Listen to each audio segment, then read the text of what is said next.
Hello everyone, this is Daniel Badillo. Today I would like to talk to you under the topic, the voice of the customer. I would like to start by providing a brief introduction to what is known as the voice of the customer and provide also some advice on how you can learn to capture the voice of your employees and the voice of your loved ones. At the end of this podcast, you will learn 4 important strategies in order to enhance all your communication efforts with not only the people that surround you, but also your employees and your customers.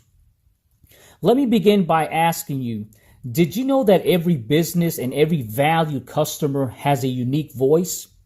And did you know that the success of every business relies on not only capturing the voice of the business and the voice of the customer, but also on being able to understand the qualitative and quantitative information that they're trying to provide to your organization. In order to do so, you must distinguish the difference between the voice of the customer and the voice of the business. For this podcast, I would simply like to focus solely on the voice of the customer. And later on, I will provide a more comprehensive podcast on the voice of the business. When we evaluate the voice of the customer, we observe that there are 3 categories of customers. The first customer is the external customer. External customers are those individuals and organizations outside of your business. They are primarily associated with placing the purchase order, introducing new products and marketing to your business. They're the ones who pay for the products and services you offer. Without external customers, you actually have no business. The second category of customers are the internal customers. And sometimes these are the ones that we most frequently interact with. The internal customers are your coworkers and internal departments within your organizations that receive information, that receive work in process, and also specific services. So these are your coworkers and internal departments within your organization. Some examples of internal customers that you and I interact with maybe on a daily basis and a monthly basis are the quality department, customer service department, perhaps manufacturing, production, perhaps research and development, sales and purchasing departments. Every process and every work cell is both a recipient of information and a supplier of goods and services. For example, every work cell receives goods and services. They receive information. They process that information. They process that input, and they are able to supply an output for that next department. The third category of customers are your regulatory customers. And regulatory customers are those regulatory agencies that have specific procedures, standards, and processes that you have to legally conform to. Some examples of regulatory customers are the Federal Reserve System, the Occupational Safety and Health Administration, what we know as OSHA, the Equal Employment Opportunity Commission, the Environmental Protection Agency, or EPA, and the Food and Drug Administration are those regulatory customers. And when you are providing services and products, not only nationally and internationally, the regulatory customers will increase based on global demands of standards and processes. So sometimes you see products that accompany a PED certification and standard. Some accompany a CE standard if you're supplying to Canada. Some have a UN or UM certification that you apply to your products. Others have a UL. And so many other regulatory customers that provide specific standards that you have to legally conform to. The voice of the customer is that verbal or written expression of the customer's specific needs. Let me say this again, and I want to say it slowly so that you can understand the importance of the voice of the customer. The voice of the customer is the verbal or written expression of the customer's specific needs their performance expectations and their desires. When you take their specific needs, their performance expectations and their desires, they're actually providing feedback that is essential to your organization.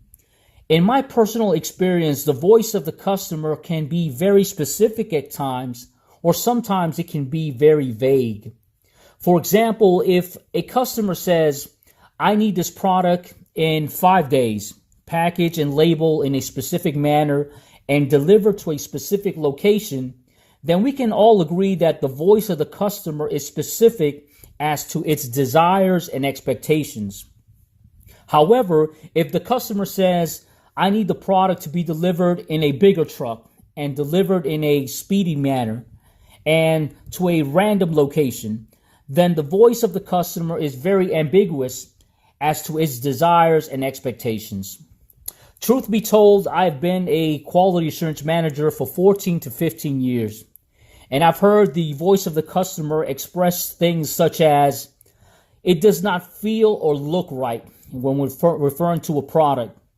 The material or part is not functioning correctly. I heard things such as the product was late, it was not delivered on time.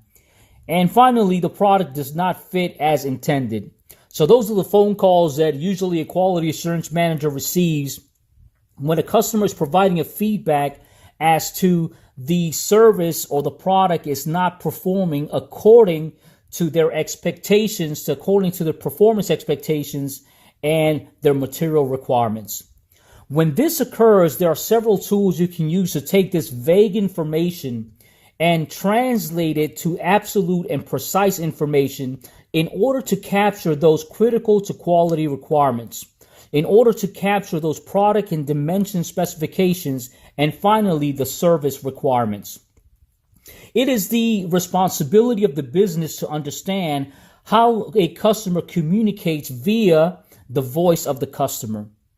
Once you have understood how customers communicate and what they're trying to convey to you, then you can implement sound strategies that will convert the voice of the customer into detailed action plans. So, how do customers communicate with you and your business? Well, from a lean manufacturing standpoint, there are many channels a customer can use. Customers use their desires, their expectations, use a plethora of things, whether it be email, whether it be phone calls, whether it be many channels to communicate their expectations. And I can provide really 15 to 20 ways how customers express the voice of the customer. But let me provide some more technical aspects of how customers communicate with your business. The first one is the very important one, and it's something that we've all seen, which is called a customer scorecard. If you want to know your score rating with your customer, look at your monthly and quarterly scorecard, and that will give you some really specific feedback. The second is the customer questionnaires and surveys you provide maybe on a quarterly basis or on an annual basis. Third, you can say the customer's forecast or lack thereof. If the customer is providing purchase orders to your organization, then the customer has confidence in that you will deliver a good quality product and hopefully on time. But when you have purchase order cancellations, then that's really a negative feedback in a way that the customer communicates with you.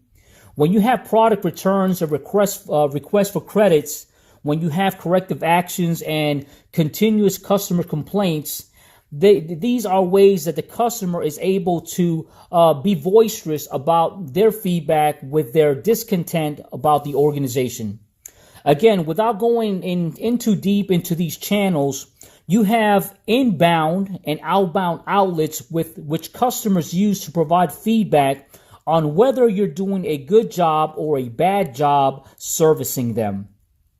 Therefore, it is imperative that you implement procedures that ensures that the critical quality characteristics, the lead times, and safety features are compliant to your customers' standards.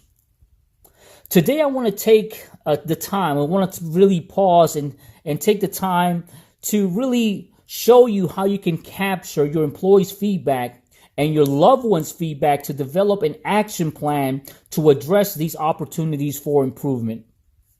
My advice for every individual and for every employer is to develop trust with your employees and with your loved ones, and provide also the forum where people feel genuinely comfortable sharing their opinions. When it comes to your employees provide feedback about a process, maybe a product, so many things that an employee has been able to observe and to work in different environments, and they surely have an opinion to express. So you have to try to put yourself in your employees' shoes, to try to see their perspective on how they evaluate things, on how they perform in a specific work cell, in a specific environment, because this is what they're doing day in and day out. So you have to try to put yourself in their shoes. The majority of the time, employees will express things such as, I don't understand if what I'm doing is correct or not. I don't know if what I'm doing is meeting the standard or the specification.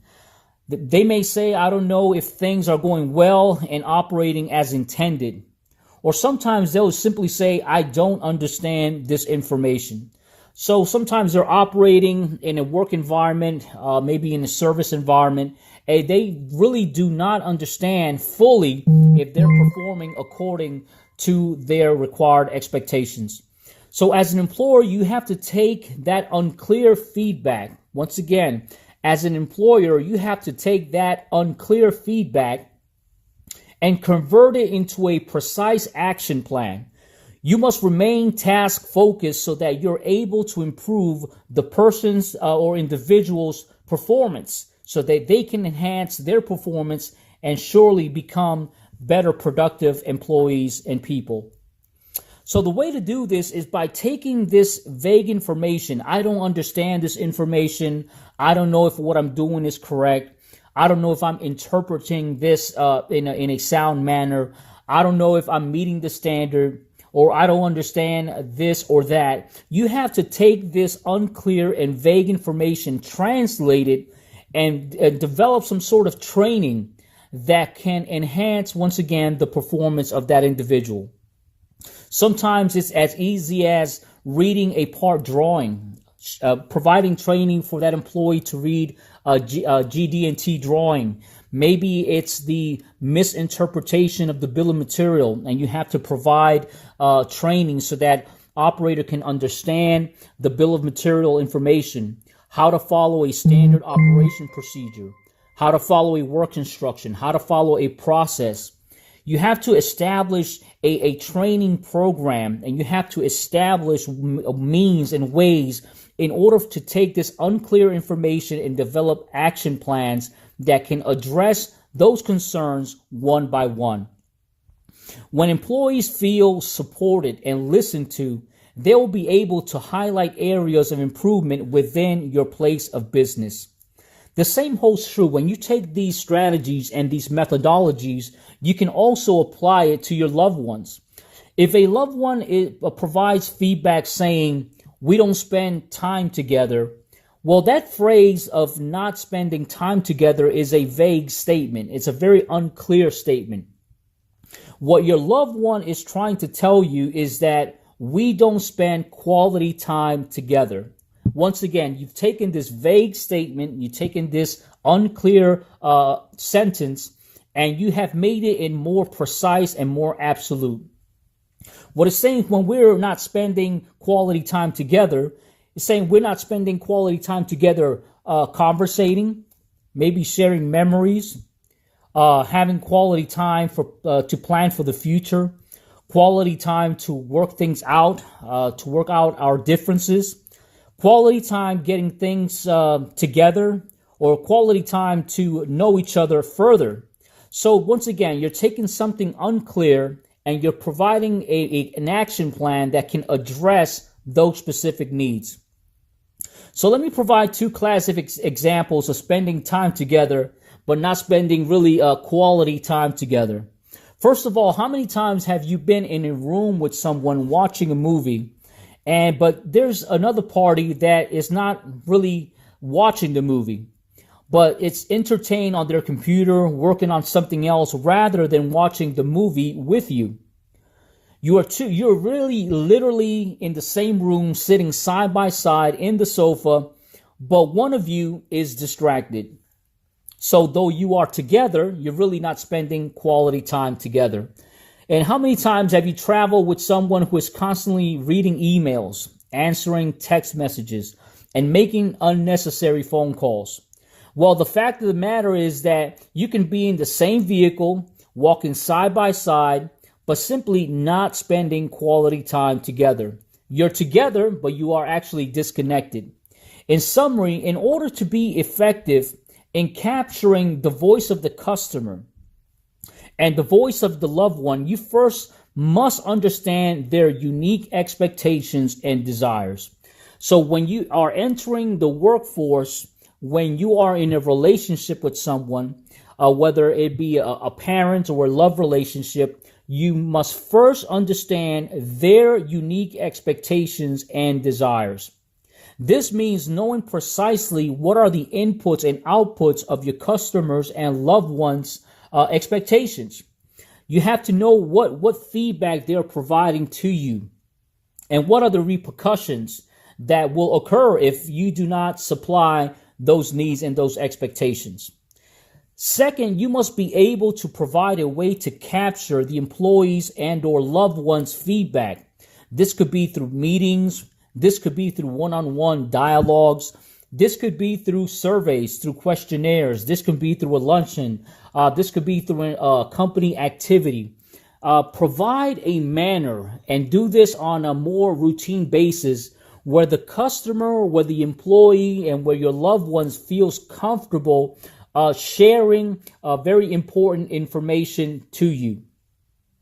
Third, you must be able to interpret information and assign precise action items to ensure that your loved one's needs and or your employees' needs and expectations and requirements are fulfilled. Let me say that very clear. You must be able to interpret the information, but you have to also assign action items to fulfill the expectations of your loved ones and your employees.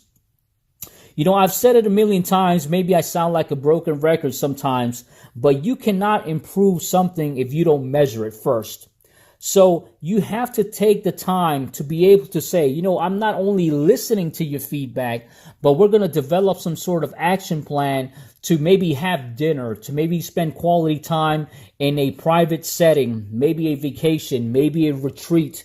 With your employees, it could be simply a one-on-one conversation, making more effective meetings, planning things out. I have many podcasts on improving your performance that can help you in those areas.